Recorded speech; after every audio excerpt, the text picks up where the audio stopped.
This is our Virgin Gaming tip of the week from Mad Sim Player. How do you keep the cornerback from following the wide receiver over to the other side when in man or zone coverage? So, like we said here, we're going to show you guys how to get this done at the tournament level.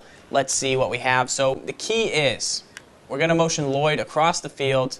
And as you can see, the cornerback in the deep zone switches off his assignment depending on where he's lined up. That's called zone swapping. It's new to the game this year. But sometimes you don't necessarily want that guy to follow him all the way across the field. Last year, if they followed in man, it was man in motion. If they did not follow, it was zone. But now they follow either way.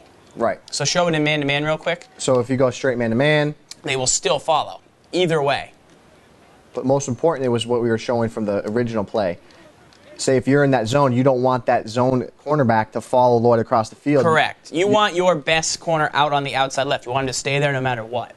So what do, Gibbs? You got to base a line that's up on the D-pad, right on the D-pad, and that's going to cause that base a line, and he should stay in his place, stay put. So as Farls motions him over, you'll see that they're going to swap off their assignments there. You're going to see now my cornerback stayed in his position. So this corner here who's that on the far left? McCourty. So McCourty did not follow Lloyd across the field in his zone assignment since SGibs used the baseline triangle to bring up the coverage audible or up on the D-pad and then the right stick to the right to baseline. And you see if I baseline again, you're going to see they're going to switch off again.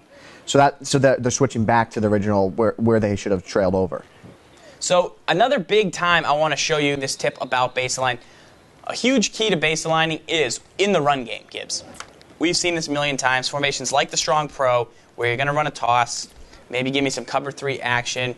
I'll go with the HB off tackle, and that's going to be more of an outside run where I'm going to want to have some openings to the outside of the field. So What do I do in this situation? Well, I want as few defenders out there as possible, so just standard, I motion Lloyd away. Correct. Now there's one less guy over there. And I'm going to follow him naturally. I'm going to see, okay, he's going over there. And I'm going to follow him. And you're going to hope to open up that edge, with a toss, and you get your speed runner in the game there. But, so say you do not want him to follow. You're going to use the baseline we talked about, up on the D-pad, right on the right D-pad. And Lloyd's going to come across the field. His defender's not going to follow. Now, all of a sudden, we have one less blocker and one more defender. In that area. And that's going to hurt us in the run game. So, depending on where you think they're running, it's all about that chess match of, okay, maybe he's going to run a counter. Do I want him to follow? Yes. Is he not going to? What do I want? Right. And the key is just knowing why certain things are happening. So, when you baseline, he won't follow. If you are not going to baseline, he will. It's all about just trying different things. Okay, they added a new zone swapping in this year. Well, what happens if we do baseline? What's going to be the result of that? And this is where we're trying to use it to our advantage to see if we can keep that defender on that side. So here you do want him to come this way. As he comes in a little tighter, it will just help. But you can also have them stay out wide. It's just something that you really want to work on. Mess with, tinker with.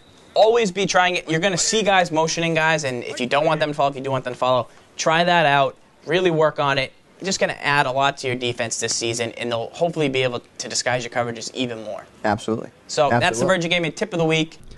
SGibs here, guys, to break down a play from Twim72 last night. You see, late in the fourth quarter, I have a sizable lead here. It's second down and short, and I'm just looking to bring a 3-man pass rush with a 2-man under off the edge, left edge here. And I notice my opponent is making some hot routes. And if you key in on the tight end on the right side of the field, Ed Dixon, you're going to see that Gerard Mayo was matched up a little bit off center. And I was kind of thinking he was targeting him there because earlier in the game, I had a similar situation, and he got the first down, moved the chains. So what I was looking to do there was make sure that he did not beat me with Ed Dixon. So I clicked on the Mayo, made a play, got the pick 6 to put the game away. Zan, how you doing?